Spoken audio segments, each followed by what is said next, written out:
Hello, ഇന്ന് ഞാൻ നിങ്ങൾക്ക് എളുപ്പത്തിൽ ഉണ്ടാക്കാൻ പറ്റിയ ഒരു ഉള്ളിവട കാണിച്ചു തരാം കേട്ടോ. ഇത് ഞങ്ങൾ കൊച്ചിയിൽ പള്ളുരുത്തിയിൽ നമുക്ക് കിട്ടുന്നത് ഈ ഒരു ഷേപ്പിലാണ് കേട്ടോ ഉള്ളിവട കിട്ടുന്നത്. അപ്പോൾ ഇത് പെട്ടെന്ന് തയ്യാറാക്കാനായിട്ട് സവാള നേരിയതായിട്ട് നന്നായിട്ട് അരിഞ്ഞ് എടുക്കാം. അതിലേക്ക് ഞാൻ കുറച്ച് കറിവേപ്പില ഇട്ടിട്ടുണ്ട്, കുറച്ച് ഇഞ്ചി ചതച്ചത്, ഒരു 2 പച്ചമുളക് കുഞ്ഞായിട്ട് അരിഞ്ഞത്, ആവശ്യത്തിന് ഉപ്പ് നമുക്ക് ചേർത്ത് കൊടുക്കാം. പിന്നെ കുറച്ച് മഞ്ഞൾപ്പൊടി, ഒരു 1/4 ടീസ്പൂൺ മതിയാവും. പിന്നെ ഒരു 1/2 സ്പൂൺ മുളക് പൊടി, എരിവ് ആവശ്യമുള്ളവർക്ക് കൂടുതലിടാം. ഒരു സ്പൂൺ പെരിഞ്ചീരകം, ഇത് ഓപ്ഷണലാണ്, നമുക്ക് വേണമെങ്കിൽ ഇട്ടാൽ മതി.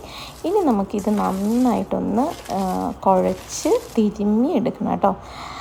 ഇതിപ്പോൾ നന്നായിട്ട് സോഫ്റ്റ് ആയിട്ടുണ്ട്. അതിലേക്ക് ഞാനൊരു 2 സ്പൂൺ കടലമാവും ഒരു 2 സ്പൂൺ മൈദപ്പൊടിയുമാണ് ഇട്ടിരിക്കുന്നത്, അതിൻ്റെ ഒരു എക്സാക്റ്റ് ടേസ്റ്റ് വരാനായിട്ട്.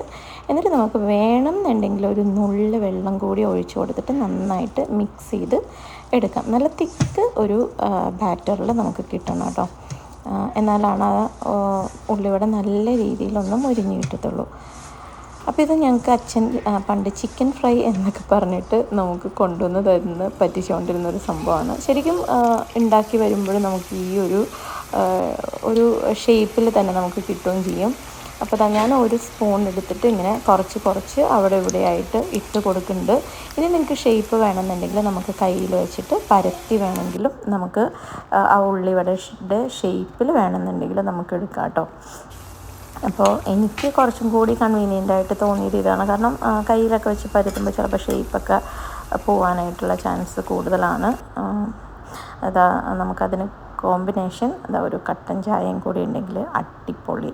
അപ്പോൾ ഇതാ ഒരു മീഡിയം ഫ്ലെയിമിൽ ഞാൻ നന്നായിട്ടിത് വറുത്തെടുത്തിട്ടുണ്ട്. ഒത്തിരി ഹൈ ഫ്ലെയിമിൽ വെക്കരുത്, കരിഞ്ഞു പോകും. സവാളയുടെ കരിഞ്ഞ ടേസ്റ്റ് വന്നു കഴിഞ്ഞാൽ കൊള്ളുണ്ടാവില്ല. അപ്പോൾ നമുക്കൊരു മീഡിയം ഫ്ലെയിമിൽ വെക്കാം. ഈ ഒരു പരിവാകുമ്പോൾ നമുക്ക് എടുത്ത് മാറ്റാം. നല്ല ക്രിസ്പിയും നല്ല ടേസ്റ്റോടും കൂടി. നിങ്ങൾക്ക് എന്തെങ്കിലും ഒരു ഡിപ്പ് വേണമെന്നുണ്ടെങ്കിൽ ഇതിന് ഒരു ചമ്മന്തിയോ എന്തെങ്കിലും ഉണ്ടെങ്കിൽ വളരെയധികം രസമാണ്. ഇല്ലെങ്കിൽ കുഴപ്പമില്ല. ഞാനിത് കട്ടൻ ചായയുടെ കൂടെ നല്ല ഒരു കോമ്പിനേഷനായിട്ട് തന്നെ നമുക്കിത് കഴിക്കാൻ പറ്റും. അപ്പോൾ എല്ലാവരും ട്രൈ ചെയ്ത് നോക്കൂ. വളരെ എളുപ്പത്തിൽ നമുക്ക് ചെയ്ത് വെക്കാം.